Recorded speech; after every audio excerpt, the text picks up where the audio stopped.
Tafiti zinaonyesha kwamba magonjwa ya moyo yanasababisha vifo vya watu wasiopungua milioni 20 kila mwaka, yakifuatiwa na magonjwa ya saratani ambayo yanachangia takriban 15% ya vifo hivyo. Hayo yamesemwa jijini Dar es Salaam na daktari bingwa magonjwa ya moyo ambaye pia ni mkurugenzi wa hospitali ya Himeda, Dr. Heri Mwandolela, wakati wa maadhimisho ya miaka 15 tangu kuanzishwa kwa hospitali hiyo.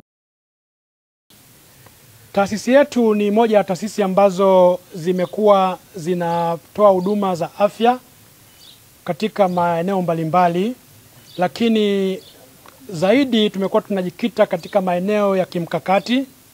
Maeneo haya ni maeneo ya kutoa huduma za magonjwa ya moyo, magonjwa ya saratani, lakini magonjwa pia ya figo kwa wale ambao wanapata changamoto ya figo kushindwa kufanya kazi.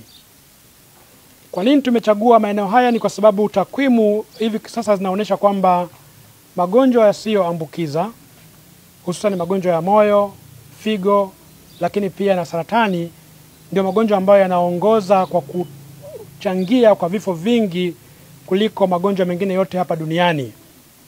Na katika magonjwa hayo, magonjwa ya moyo ndio yanayoongoza kwa kusababisha vifo vilivyo vingi kuliko magonjwa mengine.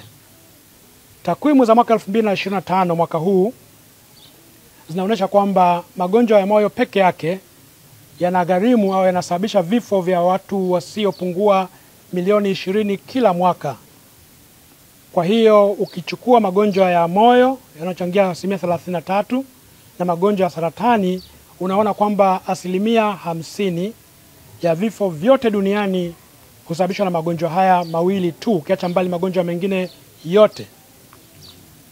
Kwa hiyo magonjwa haya yanatakiwa yawekewe mkakati wa makusudi ili kuweza kupambana nao tangu kuyazuia, lakini pia pale ambapo yanakuwa yamejitokeza kuyadhibiti ili yasiweze kugharimu vifo hivi ambavyo nimevisema.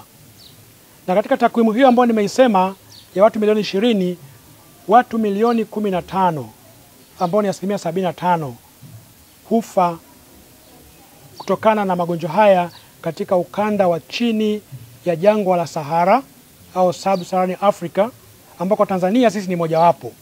Kwa hiyo Tanzania pia ni wahanga wa magonjwa haya ya moyo na mishipa ya damu au cardiovascular disease. Labda tu niwakumbushe kwamba hivi karibuni tumekuwa na janga la ugonjwa wa uviko 19 au COVID. Ugonjwa ule uligharimu maisha ya watu takriban milioni 7 kwa miaka 3-4. Milioni 7 katika miaka 3-4.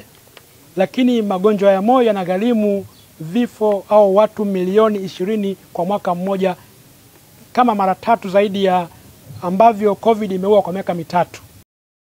Kumbuka kuhakikisha kwamba una subscribe, una like na kucomment ili kujipatia mfululizo wa taarifa mbalimbali na mambo mengineyo mengi kupitia SQF TV. Mimi ni Boniface Allen.